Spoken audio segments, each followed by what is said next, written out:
Hello dear students, welcome back to my channel physics SPSC. Moving charges and magnetism का एक question.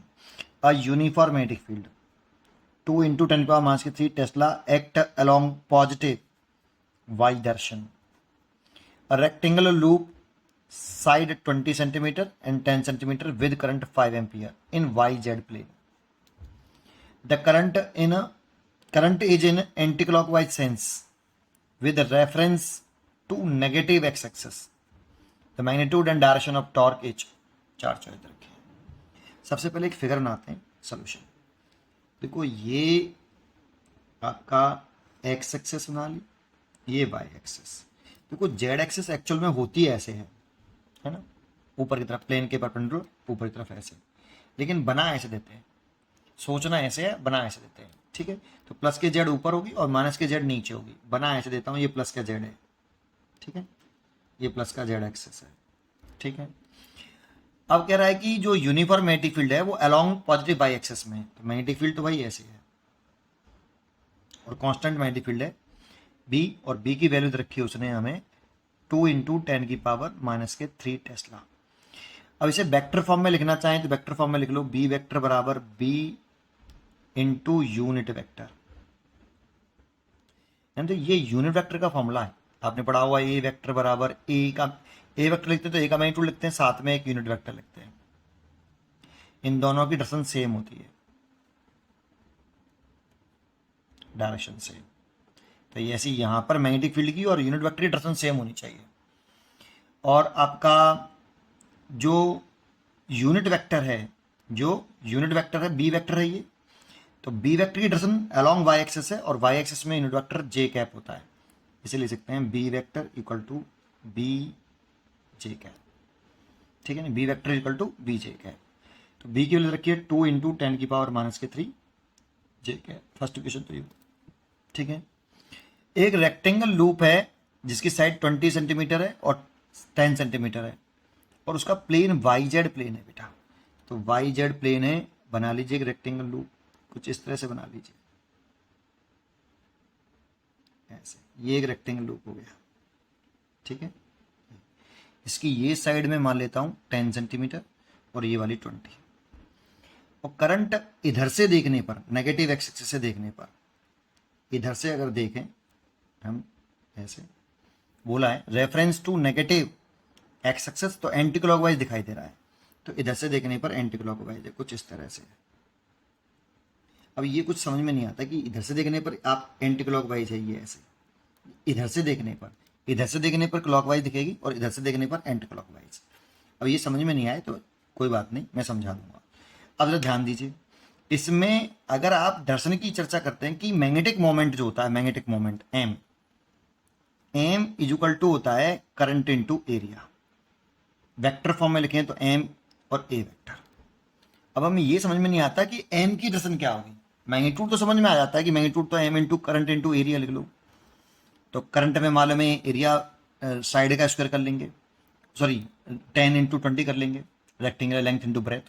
लेकिन direction समझ में नहीं आती है, तो बड़ा आसान सा है, थोड़ा सा अगर लॉजिक लगाएं तो समझ में आ जाता है। देखो यहाँ पे एक सर्कुलर लूप बना लो आप और इसमें करंट दिखा लो आप एंटी क्लॉकवाइज, है ना। आप किधर से देख रहे हो, ऊपर से तो देख रहे हो, सही ऊपर से देख रहे होंगे, इधर से ऊपर से। तो ऊपर से देखने पर मैग्नेटिक डायपोल मोमेंट की डायरेक्शन देखो आप कैसे आ रही है। तो अपने राइट हैंड की फिंगर को कर्ल करते हैं करंट की डायरेक्शन में ऐसे, तो थंब ऊपर की तरफ आ रहा है। तो देखो अगर एंटी क्लॉकवाइज करंट होती है तो जिधर से आप देख रहे हो उधर की तरफ डायरेक्शन आती है बेटा, ऊपर की तरफ आ रही है। तो मैं ऊपर से तो देख रहा हूँ उसको, है ना भाई, मैं ऐसे दिख रहा हूँ ऊपर से, इधर से, है ना। तो ये ऐसे थंब ऊपर आ रहा है, ऊपर। तो ऐसे इधर से जब हम देख रहे होंगे तो कुछ इस तरह से फिंगर घूमेंगी इसकी ऐसे ऐसे, तो थंब इधर आएगा।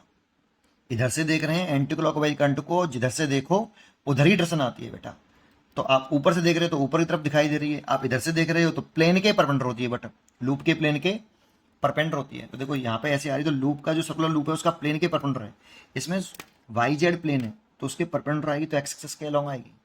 अब एक्स में पॉजिटिव एक्स या नेगेटिव एक्स, बस ये कॉन्सेंट्रेशन है, तो नेगेटिव एक्स में आएगा क्योंकि देख मैं नेगेटिव एक्स से रहा हूँ। तो मैग्नेटिक मोमेंट की डायरेक्शन कुछ इस तरह से होगी, नेगेटिव है। इसीलिए इसे वेक्टर फॉर्म में लिखें इसको, तो वेक्टर फॉर्म में ऐसे लिख सकते हैं M vector equal to M और माइनस का आई कैप, क्योंकि नेगेटिव एक्स एक्सिस में यूनिट वेक्टर होता है माइनस का आई कैप, ठीक है। और एम की वैल्यू लिख सकते हैं तो वो आई इंटू ए होती है और माइनस का आई कैप, ये यूनिट वेक्टर है और ये करंट है। और टॉर्क पूछ रहा है तो टॉय वेक्टर फॉर्म में लिखें तो टॉय वेक्टर इक्वल टू होता है M vector cross B vector. तो एम वेक्टर की वैल्यू पुट कर लो आई ए माइनस के I cap cross B vector की वैल्यू पुट कर लो बी जे कैप।